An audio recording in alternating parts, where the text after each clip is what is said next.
muy contento. Soy pastor hace muy poco tiempo, así que por lo tanto, así como el pastor Carachi y Edith pudieron hablar de una cantidad de anécdotas y cosas, bueno, no tengo tantas, pero tenemos la palabra del Señor, que con poca experiencia también. Bueno, pero algo hemos caminado con mi padre.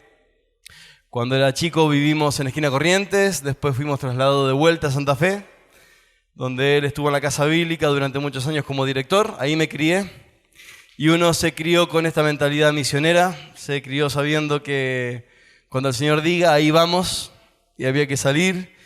Y así que eso también me ha permitido vivir muchas cosas en la iglesia del Señor. Y estoy tan contento de ver a tantos chicos que pasaron por la Casa Bíblica. Yo soy profe de la Casa Bíblica y me encontré acá con Esteban, con David, con Fiorella, con Connie, con Fiamma. Estoy tan contento de verlos. Han pasado unos cuantos. Merlín, que hay que decirlo porque deja huella Merlín a donde va. Qué lindo. Y bueno, ver a mis amigos del Chaltén, de muchos años. Y conocer a los chilenos, que tengo que ir a Chile. Amén. Para que vaya, después vemos. Sí. Pero tengo muchas ganas de conocer la iglesia en Chile. Ya el Señor nos va a permitir estar allá. Muy bien, metiéndonos un poco en el tema que tenemos que hablar. Edith arrancó hoy y yo también voy a arrancar haciendo énfasis, quizás ya no leyéndolo. Si tiene un título para esta predicación, es El renuevo en lo nuevo. Y este capítulo de Isaías, como nos decía hoy la pastora Edith, cuenta y relata justamente una palabra de aliento que comienza a dar Isaías a aquellos que están en el exilio, algunos que ya estaban en esa situación. Y es interesante porque justamente si había algo que pasaba cuando se iban al exilio es que les cambiaban la identidad. Ustedes se acuerdan de Daniel, Misaías, Anael y Azarías, ¿no? Sadrac, Mesach, Abednego o Belsasar fue el nombre de Daniel. Le cambiaban su identidad. Y arranca esto diciendo, yo ya pagué por tu rescate. Mío sos. Yo te llamo por tu nombre. Yo conozco tu identidad. Y dice, yo ya redimí. Y yo conozco tu ser más íntimo. Yo sé para qué te escogí. Sé por qué te formé. Y también lo dice, acá la Escritura en este capítulo dice el verso 7, a todos los llamados de mi nombre para gloria mía los he formado. Y en tanto pueblo de Dios, dice el versículo 21 de este capítulo, este pueblo he creado para mí, mis alabanzas publicará. Hace énfasis no solamente a la identidad, sino también a la labor de este pueblo. Y yo conozco tu identidad verdadera. Esa identidad está en mí, en tu Redentor, el que te formó. No está en vos. Es lo que yo decidí para tu vida. Le está diciendo a los que están en el exilio, para alentarles el corazón. Y dice, yo ya pagué, quédense tranquilos, ya el rescate ya está. Sin duda que no solamente nos habla acerca de lo que había de suceder con este pueblo, con el retorno, sino también que hay una palabra mesiánica sobre la redención que habría de hacer nuestro Señor Jesucristo. Y acá está muy interesante la palabra nuevo. Y es un énfasis tremendo en esta palabra acerca de lo nuevo. Que sea nuevo cambia todo. Fíjense que viene el relato haciendo memoria de las cosas que ya ha hecho Dios contra naturaleza en favor de este pueblo. Y como escuchábamos hoy a la mañana, le dice el Señor, miren, olvídense de eso. Porque comparado con lo que yo voy a hacer, eso no es nada. Y les dice, yo hago algo nuevo. Y ahí está el desafío. ¿No lo conocen? La NTV dice, ¿no lo ven? Es un desafío para el pueblo, es como un llamado que los confronta. Ya está sucediendo, ha comenzado ya, ¿no lo ven? A ver, pensé también otras preguntas, como ¿No te vas a ocupar? Ya está sucediendo. ¿No le vas a poner el cuerpo a esto? ¿No vas a dedicar toda tu vida a meterte en esto? Por ejemplo, también, ¿no te interesa? Yo ya pagué, ya redimí, sos mío, yo conozco tu identidad verdadera, hago una cosa nueva. ¿No te interesa? ¿No te vas a ocupar de esto? Otra cosa, por ejemplo, ¿no lo vas a disfrutar? Y ya vamos a ver la palabra disfrutar más adelante. ¿Lo vas a disfrutar? ¿Te lo vas a perder? Hermano, ¿te lo vas a perder? Uno solo dijo no. Y es una pregunta que nos desafía al Señor. Me desafía. En lo individual y como cuerpo de Cristo, estamos desafiados. ¿Te vas a conformar solamente con lo que te dije en el versículo 1? No tenía un versículo, pero... ¿Te vas a conformar solamente con saber que yo ya redimí? ¿Te alcanza con eso, con que yo ya pagué tu rescate? ¿Que sos mío? ¿No te interesa lo que podés descubrir todavía? ¿Lo que yo he dispuesto para tu vida y para este pueblo? Y queda ahí, ¿no?, esa pregunta dando vueltas. Yo te invito ahora que vamos a leer 2 Corintios, capítulo 3. ¿Esto anda? No, todavía no estamos.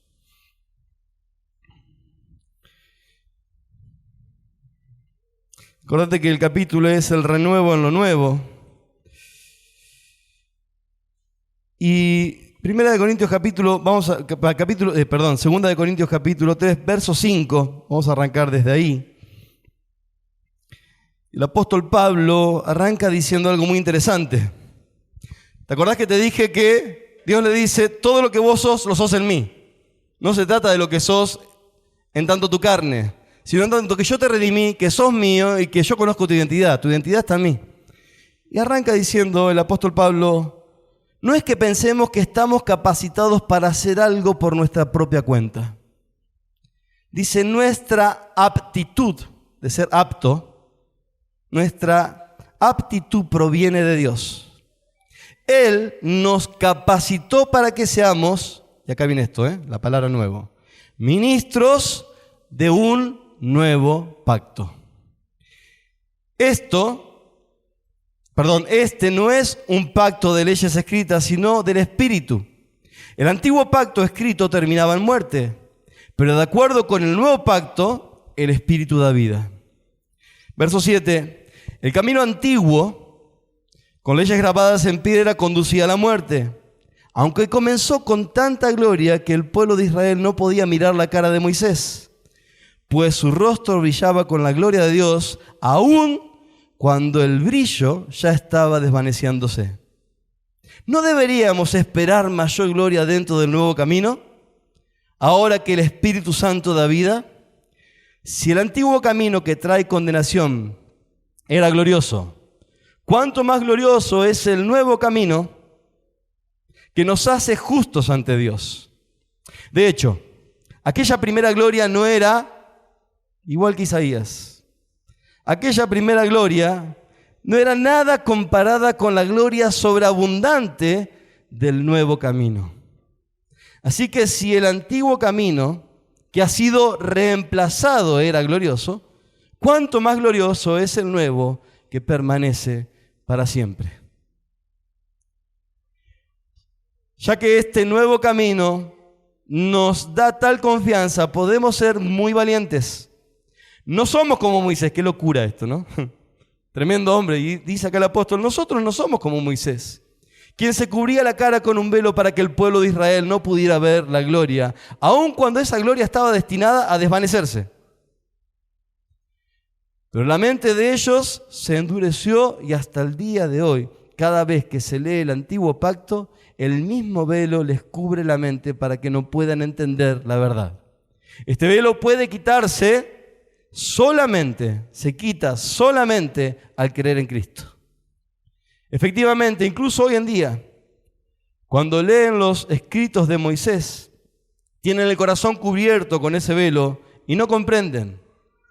En cambio, cuando alguien se vuelve al Señor, el velo es quitado, pues el Señor es el Espíritu y donde está el Espíritu del Señor, allí hay libertad. Así que todos nosotros, a quienes nos ha sido quitado el velo, podemos ver y reflejar la gloria del Señor. El Señor, quien es el Espíritu, nos hace, proceso, más y más parecidos a Él a medida que somos transformados a su gloriosa imagen.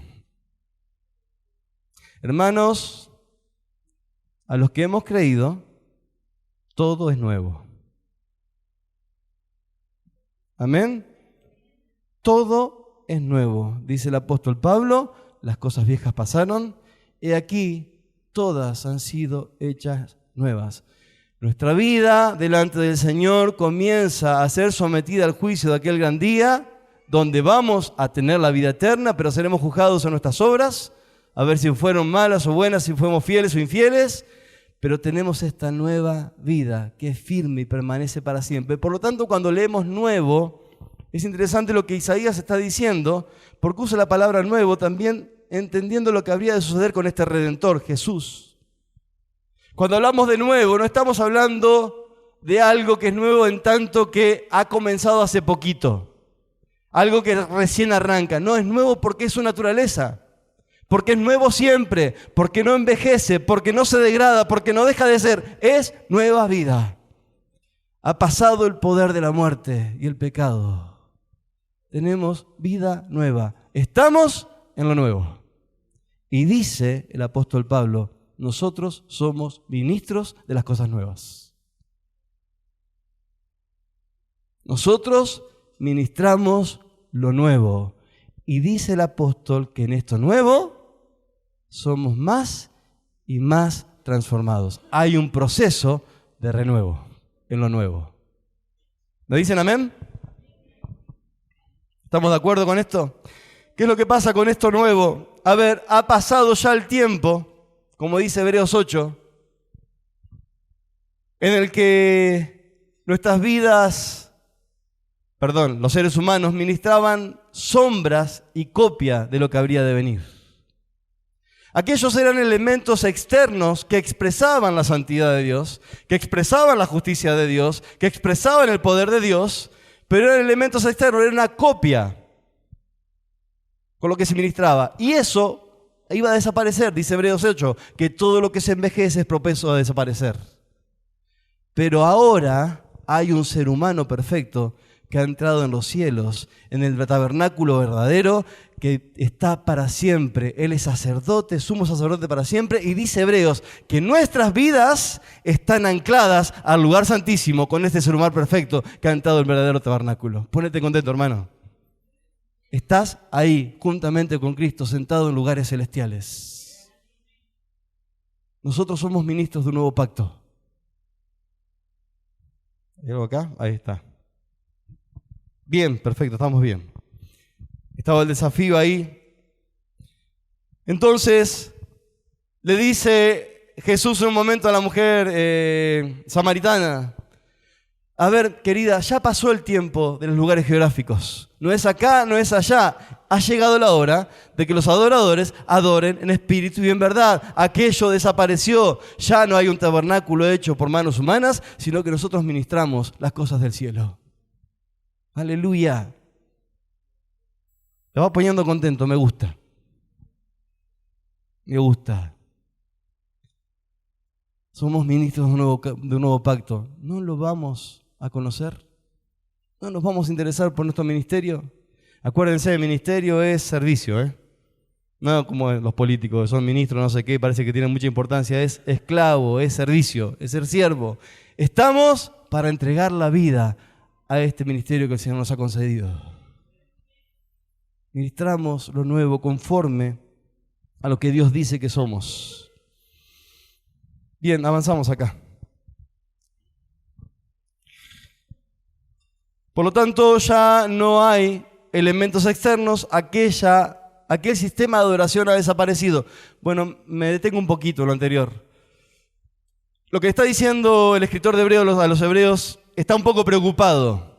Había algo que Jesús había dicho mientras estaba en la tierra, y dice que aquella generación no habría de pasar sin que vieran que ese antiguo sistema de adoración iba a desaparecer.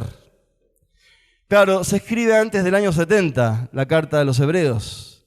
Y no solamente que no desaparecía el templo, que todavía estaba piedra sobre piedra, que el sistema estaba en vigencia, el antiguo sistema, el antiguo pacto estaba en vigencia, para algunos, para los que habían creído en Jesús, no, ya se habían enterado que esto no era así. Pero ¿qué pasó con algunos hebreos? Veían que se acercaban el término de aquella generación y todo el sistema seguía adelante. Entonces, el escritor de Hebreos, que bueno, hoy sabemos que es quizás un compendio de escritos, empieza a hablar de la supremacía de Cristo por sobre todas las cosas. Y está interesado en decirles, miren, aquello se terminó, ustedes son ministros de algo nuevo, se tienen que dedicar a lo nuevo, tienen vida nueva, ustedes tienen que dedicarse solamente a esto. Y quiere alentarles el corazón. Pero no solamente que el templo estaba en pie, sino que justamente el Imperio Romano en ese momento tuvo que sacar muchas tropas de la región para ir a encargarse de unas cosas que estaban pasando un poco lejos. Y hay una revuelta en Judá, se quedan con el poder momentáneamente, al punto que recuperan el poder que este pueblo va a acuñar una moneda. Parece que van a tener economía de vuelta. Esto lo sabemos por un historiador que se llamó Flavio Josefo, un fariseo. Y documenta todas estas cosas. Y parecía, claro, para los que se habían convertido, empiezan a ver que no solamente sigue en pie, sino que toma cada vez más vigor la cosa. Y parece que tienen el poder. Pero cuando solucionan aquello, el emperador Vespasiano manda a su hijo Tito y se cumple la profecía, un príncipe habría de ir. Y la profecía había dicho que verían al Hijo venir en las nubes para hacer juicio. Es un término judío. Ver en las nubes, venir a Dios, significaba que había juicio para el pueblo. Y cuando está a punto de terminar esa generación, sitian Jerusalén durante un tiempo. Y antes que se termine esa generación, invade Tito, rompe todo el templo, no queda piedra sobre piedra, a tal punto que como había oro en todo eso, destrozaban las piedras para sacar el oro. No quedó piedra sobre piedra, se cumplió la profecía al pie de la letra. Pero ellos habían desanimado y algunos pensaban que bueno, mejor si nos volvemos a lo antiguo. Mejor dediquémonos a las lindas experiencias que teníamos cuando íbamos al templo y el escritor de Hebreos está interesado en decirle, no muchachos, no mis queridos hermanos, ese sistema ya terminó. Cristo ha muerto en la cruz, no hay más sacrificios por el pecado, Él es el Cordero de Dios, Él es sumo sacerdote para siempre, Él entró en el santuario verdadero y ahora nosotros somos el templo de Cristo y todos juntos somos la morada de Dios en el Espíritu. Aleluya. Todo ha sido nuevo. Todo lo viejo pasó. Ahora nosotros ministramos vida. Aquella cosa externa, aquella ley que se había escrito en piedra, era una expresión externa de la santidad de Dios y aquello condenaba porque no había un hombre que pudiera cumplir con aquello, pero se encontró un ser humano. Él participó de carne y sangre conforme a lo que nosotros necesitábamos, se hizo hombre, habitó entre nosotros, vimos su gloria. Y dice que la ley fue dada por Moisés, pero la gracia y la verdad vinieron por Jesucristo. Lo verdadero, no la copia, vino en Jesús. Y hoy nosotros somos ministros de esos, de lo que Dios ha establecido para nosotros. ¿Te está interesando? ¿Sí? Aleluya. No lo que yo te digo, ¿eh? Esto de ser ministro de un nuevo pacto, el tema de no lo conoceréis. Creo que tenemos otra diapositiva ahí. Lo nuevo no se derrama en lo viejo. Esto es un principio bíblico que tenemos clarísimo. Lo usamos muchas veces dentro de esta vida cristiana que ya tenemos. Pero específicamente Dios se está refiriendo a esto. A esa vida nueva que tiene que acontecer. Para que Él entonces pueda permitir que alguien viva y sea ministro de eso nuevo. Este principio lo tenés en Mateo 9, 16, 17, después lo buscás.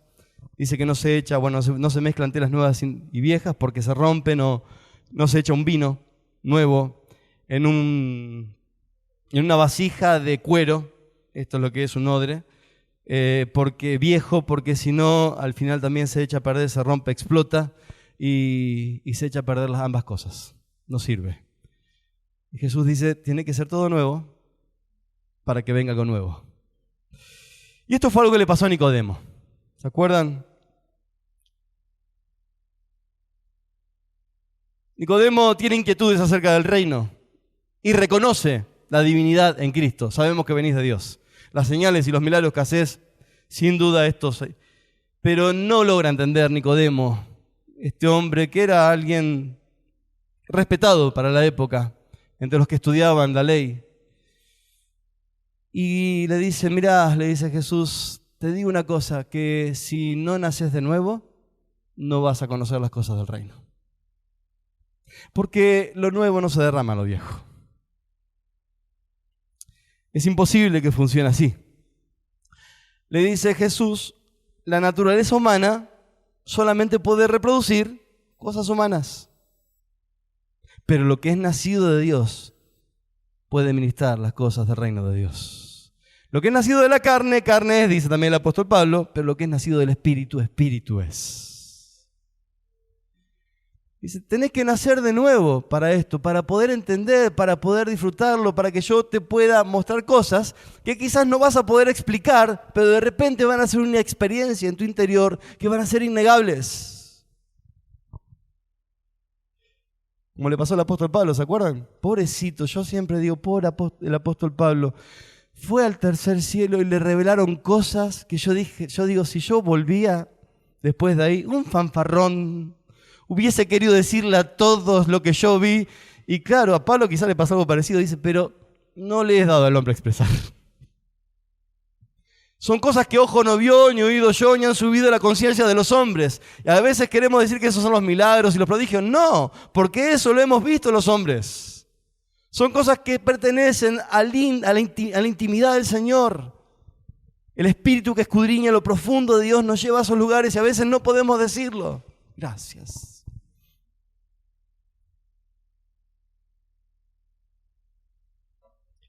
Pero es lo que ministramos. Aleluya.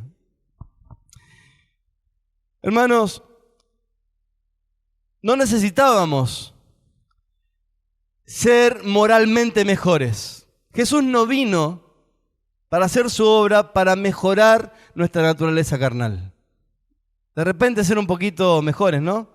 Porque esto inclusive algún inconverso, si fuera por la moralina, por la imagen moral que da, hasta puede ser confundido con un cristiano, ¿no?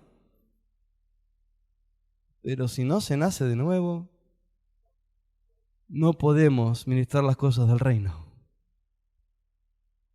Acá es el nombre, lo que les interesa al griego, es el vocablo que usó fue palingencia. Palin, nuevo, gencia, génesis, un nuevo nacimiento. Fue el vocablo de Jesús después, el vocabulario que usó Jesús, pero después los apóstoles hablaron una palabra parecida, que ya no vamos a meter ahí. Pero los seres humanos, por más que tengamos actitudes por ahí que son buenas, pero sin el Señor, todas nuestras facultades están pervertidas para conocer las cosas del reino. Porque nacemos bajo pecado. Y no es que tenemos que ser mejores en nuestra naturaleza, tenemos que nacer de nuevo, fue necesario esto. Dios no nos mejoró, nos hizo de nuevo. Estamos en lo nuevo, somos ministros de un nuevo pacto. Ministramos un nuevo pacto. Y para esto era necesario que naciéramos de nuevo. Dios nos dio la aptitud, nos facultó, nos dio sentido espiritual. Los hombres, por más que quisieran, si no nacen de nuevo, por más que quieran, si no nacen de nuevo, no pueden. ¿Por qué? Porque están separados de Dios, porque están en muerte espiritual. Recordemos que muerte no significa aniquilación, muerte significa separación. La muerte física es la separación del alma del cuerpo y la muerte espiritual es cuando el hombre ha quedado separado de Dios. Y si el hombre está separado de Dios, permanece en muerte por muchas ganas que tenga. Si no nace de nuevo, no comprende las cosas del reino. Y gracias a Dios, la mayoría de los que estamos acá hemos nacido de nuevo. Y si querés conocer al Señor y que el Señor sea tu Señor, tu Salvador, y si estás acá y estás pensando acerca de esto, te digo que tenés que nacer de nuevo. Tenés que nacer de nuevo. Hay que arrepentirse de todas las cosas y aceptar al Señor en el corazón por la fe. Y se nace de nuevo. Y a partir de ahí tenemos vida espiritual, vida eterna, vida nueva, imperecedera para siempre. Nosotros somos ministros de cosas eternas. Pedro se dio cuenta de esto, Pedro se dio cuenta de esto. En un momento dijo, tengo una necesidad que es eterna y la voy a buscar por acá, no la iba a satisfacer, y lo miró a Jesús y le dijo, Señor, ¿a quién vamos a ir? Solo vos tenés lo que mi vida necesita. Tengo necesidades eternas ahora. Ya no tengo aquella vieja necesidad solamente de parecer buenito, sino de ser un ministro de la presencia del Señor, de ministrar a Dios. Somos el cuerpo de Cristo. Amén. Entonces, para esto fue necesaria la regeneración para poder participar del nuevo, porque lo nuevo no se derrama en lo viejo. Dice justamente Juan, el apóstol Juan, en el capítulo 1 de su Evangelio, y el verso 12 y 13, que dice que los que creen en Jesús son hijos de Dios y nacen de nuevo, no por nada humano, sino por el nacimiento que proviene de Dios. Esto es lo que dice acá Juan. Juan está haciendo algo muy interesante. Él toma el capítulo primero que va a ser y está haciendo un paralelo con el primer capítulo de Génesis. Habla del principio y habla de la creación del hombre. Y él está hablando justamente de la regeneración, de la nueva vida, de la nueva creación con respecto a los hombres, que no nacen de voluntad de varón, que no nacen de carne y sangre, sino que nacen del Espíritu. Y también el vocabulario que usaron después los apóstoles, primera de Pedro, lo podemos ver es renacer, enagenán, es la palabra griega. Es renacer o renacidos. Y dice el apóstol Pedro en el capítulo 1, 3 y el 23, dice que nacemos de una simiente incorruptible. Entendemos lo incorruptible acá como la palabra, que es lo que instrumenta para conducir o impactar el alma, la mente del ser humano, conducirlo a la fe y entonces aceptar al Señor Jesús. Pero esa semilla es incorruptible. Dice Juan también que los que nace de Dios no practica el pecado. Lo que es nacido de Dios no practica el pecado. Es verdad que en nuestra vida espiritual que el Señor nos ha dado tenemos estos tropiezos y cosas así, pero ya nadie entrena para pecar. Nadie se hace bueno pecando. ¿Por qué? Porque cuando pecamos tenemos esta tristeza según Dios.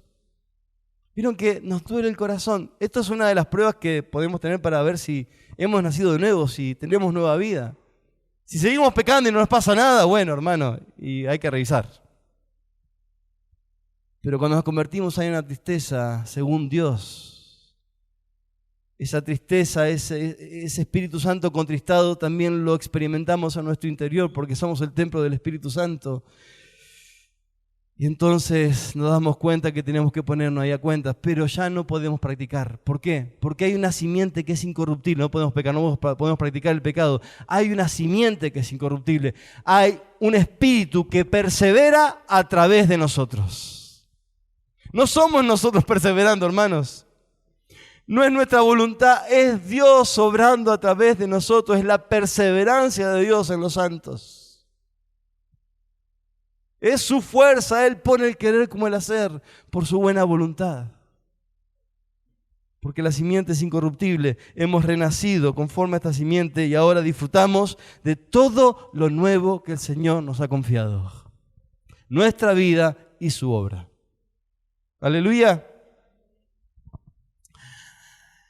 Justamente esta vida eterna es el Hijo en nosotros. Dice Colosenses que cuando Cristo, aclara ahí entre comas, cuando Cristo, que es vuestra vida, se manifieste, nosotros seremos manifestados juntamente con Él. Dice también la Escritura que Él vendrá y se tomará a sí mismo. Él no va a tomar nada que no sea de Él. Todo nuestro ser en lo nuevo, todo nuestro ser en Cristo. Bien. Para terminar, aclarando este punto, ya no somos conforme al primer Adán. Dice la Escritura que el primer Adán era un ser que vivía, nada más que esto, un ser que vivía. Pero el postrer Adán no significa que es el segundo Adán, ¿eh? Es el postrer, es el último, no hay otro después de este. Cristo es el último Adán. En Él somos regenerados, somos una nueva creación en Él. En el postrer Adán somos espíritu vivificante. Ya no somos un ser que vivía. Somos gente que tiene vida eterna. Amén. Esa es nuestra vida en el Hijo. Si vivimos por el Espíritu, dice la Escritura, también tenemos que andar en el Espíritu. ¿Tenés la vida del Señor? ¿Tenés? Yo no sé cuántos, o no sé si, pero sí, bueno, ahora hay que andar. Si tenemos la vida, ahora hay que andar. El renuevo está en recorrer el camino, en vivir la vida que el Señor nos ha dado.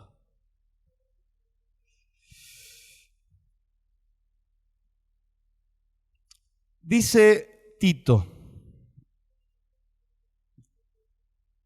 en el capítulo 3, a ver, vamos a buscarlo.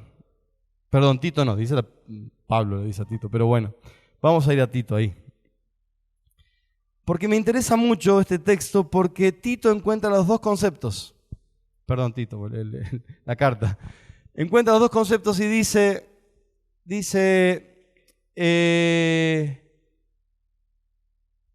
que hay una nueva vida y hay una renovación.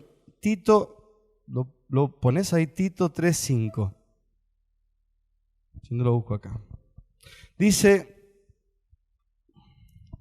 bueno, viene diciendo que cuando Dios nos amó, dice que nos salvó, no por obras justas que nosotros hubiéramos hecho, sino por su misericordia.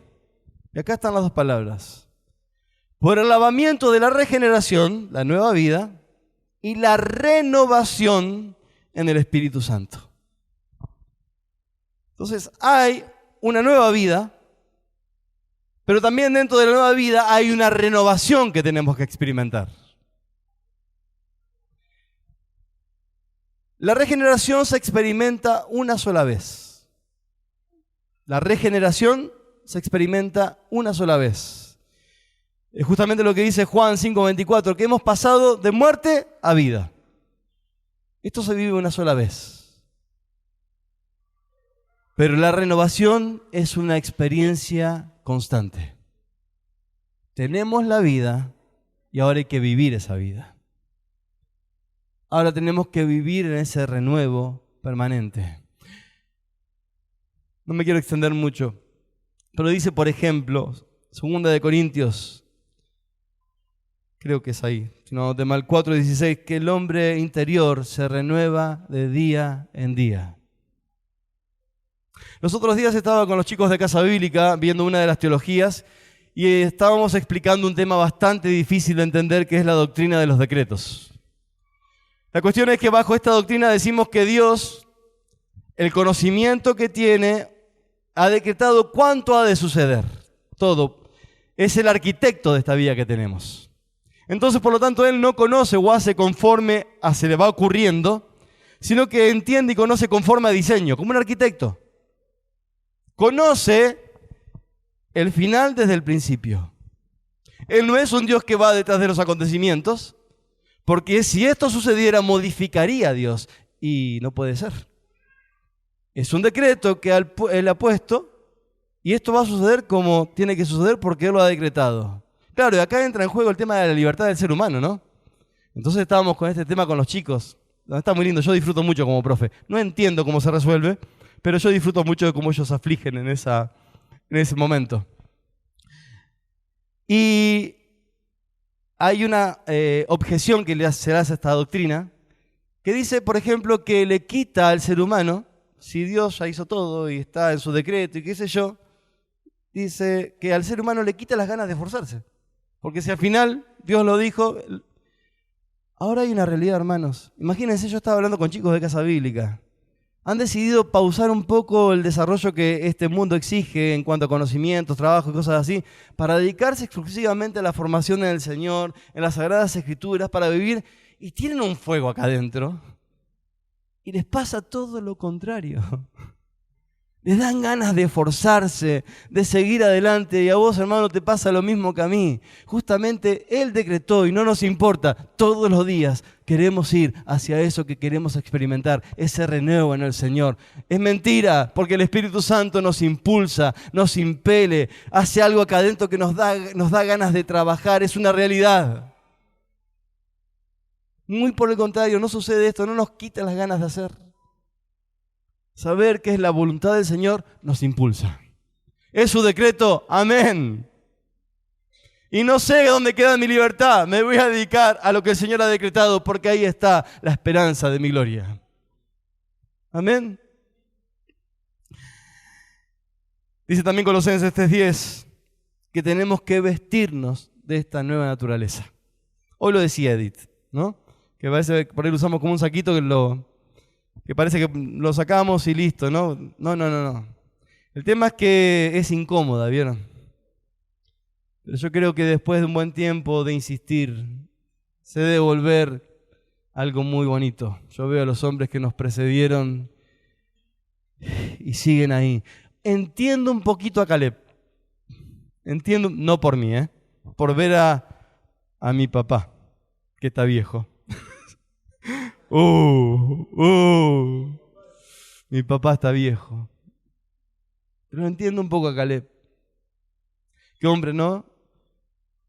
Él se sentía rejuvenecido. Él, en su hambre interior, él decía, a ver, no hay nada que yo tenga que lograr. Ya se ha dispuesto, tengo que ir a buscarlo, porque no importa los esfuerzos que haya que hacer, porque está la profecía y fiel es el que promete, y eso lo ha concedido. Hermanos, ya hemos recibido todo en Dios. Dice la Escritura que el Espíritu de Dios no se derrama por medida.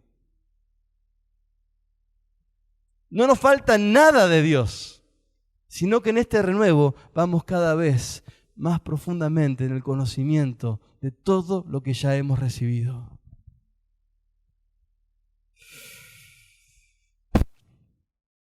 Lo nuevo, hermanos, ya se ha dispuesto. Y somos ministros de un nuevo pacto. Ministramos lo nuevo. Bueno, pero puede pasar que prevalezcan algunos velos, como leíamos al principio. Voy a empezar a terminar. Pasen los músicos porque tengo mucho para decir, pero tengo mucho poder para sintetizar. Así que si pasan los músicos, por favor, yo voy a empezar a... Hay algunos velos por ahí. Hoy escuchábamos. Hay que olvidarse,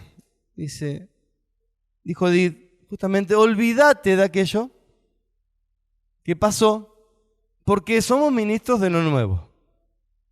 Y esto de olvidarnos algunas cosas implica las cosas buenas como las malas. Fíjense que el Señor hace por palabra de Isaías, está haciendo justamente un relato de cosas buenas que habían acontecido para el pueblo. Y les dice, pero olvídense de eso. Ya pasó. Ya está, hay algo nuevo y se tienen que dedicar a esto. Por ahí podemos pensar, y siempre lo ponemos como ejemplo, ¿no? Aquel ciego que de repente vio. ¿Se acuerdan? Y le preguntaban, ¿qué te pasó? ¿Cómo fue? No sé, mira, yo no sé bien cómo es esto. Yo sé una cosa. Antes no veía y ahora veo.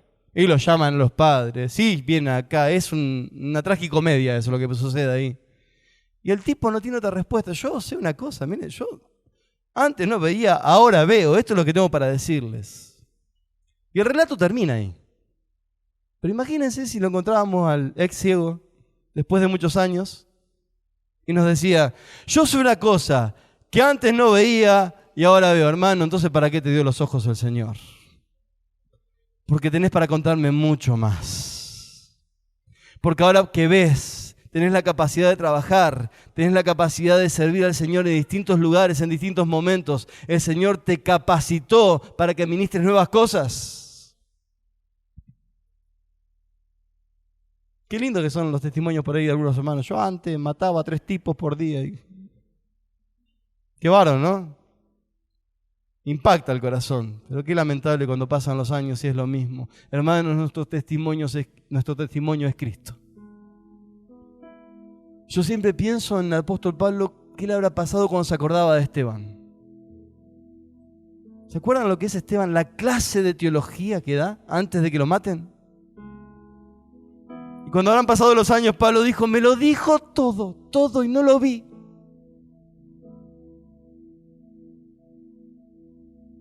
Y un día se encontró con el Señor al mediodía. Había mucha luz, pero había una luz más fuerte. Lo dejó ciego. Dejó de ver. Se habrá acordado después, ¿no? De Esteban.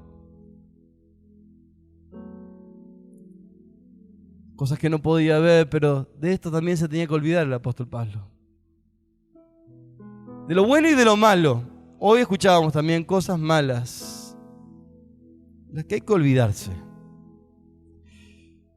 Dice la Escritura que tenemos que tener cuidado que no sea que brotando alguna raíz de amargura nos impida. Bueno, Emma podría dar una clase de esto. Pero, hermano, si dice raíz, va a estar ahí. El problema es si brota. Emma nos puede contar acerca del sistema límbico y del lóbulo memorial. Y aquí te acordás de una cantidad de cosas malas que hiciste y que te hicieron.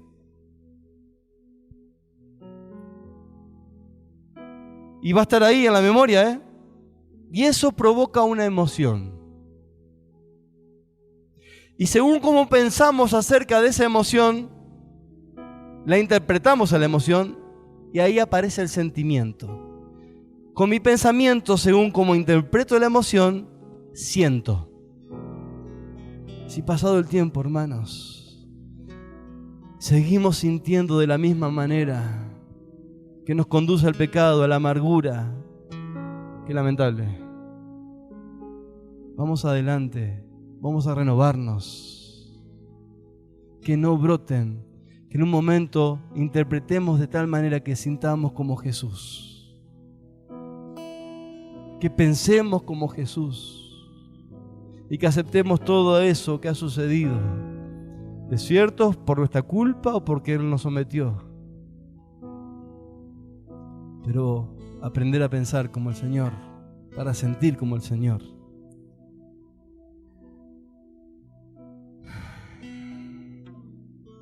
Ya se ha dispuesto todo lo nuevo para que andemos. Dice Efesios que somos hechura suya, creados en Cristo Jesús para buenas obras. La NTV lo dice mejor. Somos la obra maestra del Señor. La palabra ahí es poieima o poiesis. Somos la obra maestra, es el hacer artístico. Hizo todo y de repente dijo, pero a esta le voy a dedicar un tiempo especial. Esta, como ninguna otra cosa, va a expresar mi vida. Somos la obra maestra del Señor. Y Él en esta hora dispuso esas obras de antemano para andar. Ahí está el renuevo. En andar en las obras predispuestas. Son la obra que Cristo ha iniciado y nosotros continuamos. Nos ha confiado su ministerio.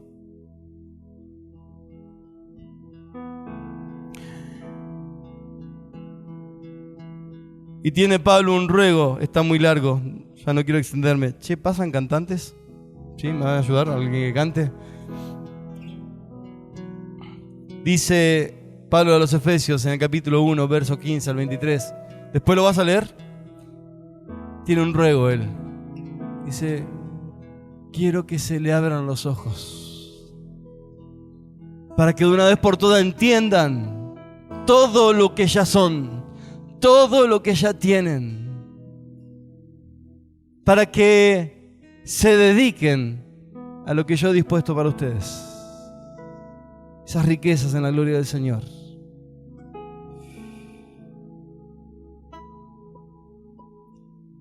Y hermano, justamente 12, lo leí ayer mi papá. Tenemos que abrir los ojos espirituales para poder ver todo lo que ya somos. Y una de las formas de abrir los ojos es justamente no conformarnos al siglo. No conformarnos a esto que hoy sucede en esta tierra. Porque nosotros tenemos que tener la mirada puesta en las cosas de arriba, en lo eterno. Somos ministros de lo eterno. Porque eso nos transforma la mente, eso nos renueva la mente. Transformados por medio de la renovación de vuestro entendimiento. ¿Para qué? Para comprobar la voluntad de Dios, que es agradable y es perfecta. Así que, hermano, esta noche vamos a rogar acerca de esto, pero es lo último que te digo. Hay algo que sí nos muestra la vida cotidiana y que más nos habla, y Jesús lo tomó para hacer una analogía, que es el fruto. Te pregunté al principio, ¿te acordás? ¿No lo vas a disfrutar? Viene del latín disfrutare, dar fruto significa disfrutar, dar fruto. Y dice Jesús en un momento: yo soy la vid verdadera. Mi Padre es el jardinero. Y sucede que, bueno, hay ramas que no dan fruto, esas son desechadas, esas no sirven. Pero hay ramas que sí sirven y dan frutos. A esas el Señor las poda. A esa el Señor las somete a procesos dolorosos a veces, para dar más fruto, una renovación. Hoy disfruto, soy podado, mañana doy más fruto. ¿Me acompañás en esto? Te pones de pie, levantás tus manos y le decís al Señor: hacé con mi vida lo que quieras, Señor. Yo quiero que me podes. Yo quiero ver, quiero conocer, quiero disfrutar, me quiero involucrar, me quiero meter. Porque has hecho de mí un ministro de todo lo nuevo. Levanta tus manos a los cielos.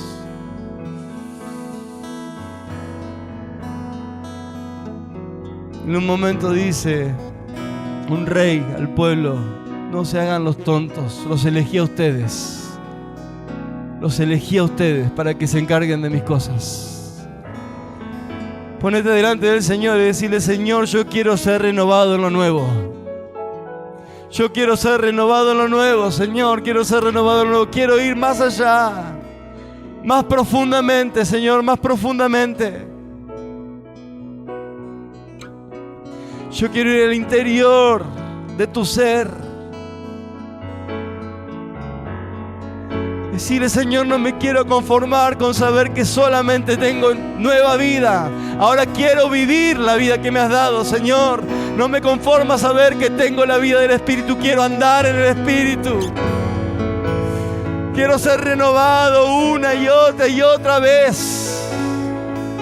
Yo no quiero hacer propias las palabras del apóstol Pablo cuando decía: con Cristo estoy juntamente crucificado. Ya no vivo yo, y lo que ahora mi carne experimenta es al Hijo de Dios. Que Dios se pueda expresar a través de nosotros. Oh, Jesús, Jesús, Jesús. Un ratito más en la presencia del Señor ahí. Hermano, comenzá a rogar ahora como el apóstol Pablo. Decirle: Señor, abrí mis ojos, abrí mis ojos. Abrí mis ojos, Señor, quiero entender, quiero entender. Quiero que mis ojos espirituales sean abiertos para experimentar y ser un buen ministro de todas las riquezas que me has confiado, Señor. Yo quiero ser un buen ministro de la multiforme gracia que es derramado sobre nosotros. Jesús, Jesús, Jesús, aleluya, aleluya, aleluya. Decirle al Señor: quiero que se corran todos los velos, todos los velos, todos los velos, Señor. Esos que me impiden ver claramente y ser renovado más y más conforme a la naturaleza de aquel que lo creó. Decirle: Señor, quiero tu proceso sobre mi vida. Ponete delante del Señor y vamos a decirle: Señor, queremos tu proceso. No queremos decir que no a esa prensa que hoy escuchábamos, Señor, ese lugar donde aquel olivo era triturado, pero ahí destilabas unción, había un aceite que salía de ahí, había algo nuevo, había algo que sanaba, que transformaba. Tu proceso, Señor, queremos ser renovados, porque ya nos has hecho aptos para vivir en el renuevo, porque todo ha sido nuevo, porque tengo nueva vida, porque tengo la aptitud, tengo las facultades para ministrar tu presencia, Señor. Oh, Radabarasaira, Señor. La pregunta del Señor hoy para nosotros: ya es nuevo, no lo vamos a conocer, no lo vamos a conocer. Jesús, aleluya.